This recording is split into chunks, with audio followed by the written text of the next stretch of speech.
बिस्मिल्लाहिर्रहमानिर्रहीम। अस्सलामु अलैकुम दोस्तों, उम्मीद करता हूँ कि आप सब खैरियत से होंगे। अल्लाह पाक आप सब के कारोबार में बरकतें वुसअतें अता फ़रमाए। दोस्तों, आज की इस व्लॉग में डेयरी लेबर्स वर्कर के हवाला से बात करेंगे, क्योंकि आप सब जानते हैं, सब फार्मर जानते हैं कि डेयरी फार्मिंग बिज़नेस में सबसे परेशान कुन जो मरहला है वो डेयरी वर्कर के साथ एग्रीमेंट का है। ठीक है, डेयरी वर्कर ही सबसे ज़्यादा परेशानी का बायस है। बहुत सारे लोग मुझे कमेंट करते हैं कि जी वर्कर नस्ली हो, ख़ानदानी हो तो फिर फार्म चलता है, अगर वर्कर नस्ली ना हो, ख़ानदानी ना हो तो वर्कर काम नहीं करते, फार्म नहीं चलता। बड़ा मसला है, परेशानियां हैं। तो दोस्तों, आज की इस वीडियो में आपको मुकम्मल बताऊंगा, मुकम्मल तफसील बताऊंगा कि किन शराइत पर हमारी जो लेबर के साथ जो एग्रीमेंट हुआ है साल का, वो किन शराइत पर हुआ है। नंबर 2, हमने इस दफ़ा जो चेंज किया है वो ये है कि एग्रीकल्चरल के लिए हमने अलग लेबर रखी है और डेयरी के लिए हमने अलग रखी है। उनके साथ शराइत क्या तय हुई हैं वो सारी आज की इस वीडियो में आपके साथ शेयर करने वाला हूं। दोस्तों, वीडियो को मुकम्मल सुनिएगा ताकि आपकी ये परेशानी जो है वो ख़त्म हो सके।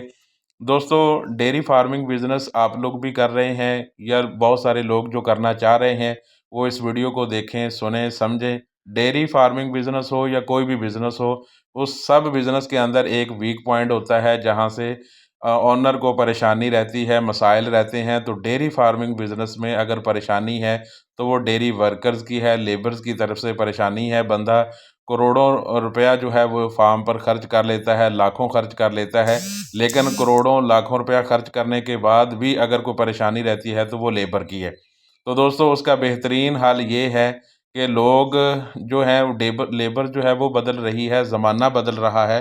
ठीक है, तो इसलिए हमें डेयरी फार्मर्स जो हैं, ओनर जो हैं, उनको भी बदलना होगा, अपनी सोच को बदलना होगा, तरीक़ाकार को बदलना होगा और उनके साथ जदीद तर्ज पर एग्रीमेंट जो हैं वो करने होंगे। फिर जाके आपकी ये परेशानी जो है वो ख़त्म होगी। दोस्तों, अब बात करते हैं कि हमने उनके साथ जो एग्रीमेंट किया है, साल का एग्रीमेंट हो चुका है वो।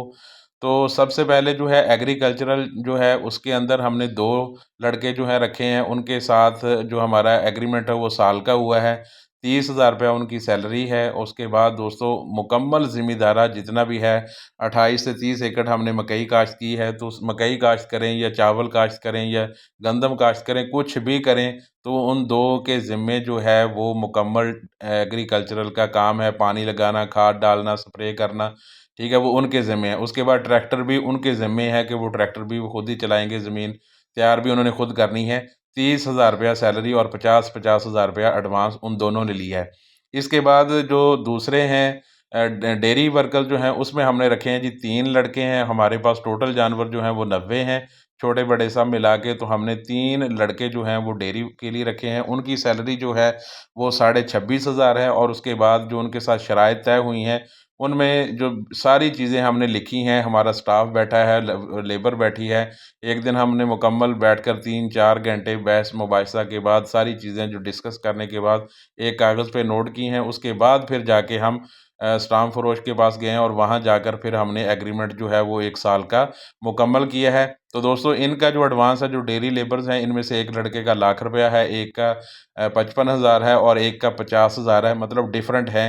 ठीक है, और सैलरी जो है इनकी 26,500 है। और इसके अलावा जो है वो चाय है, 2 टाइम पिएँ, 3 टाइम पिएँ, ठीक है?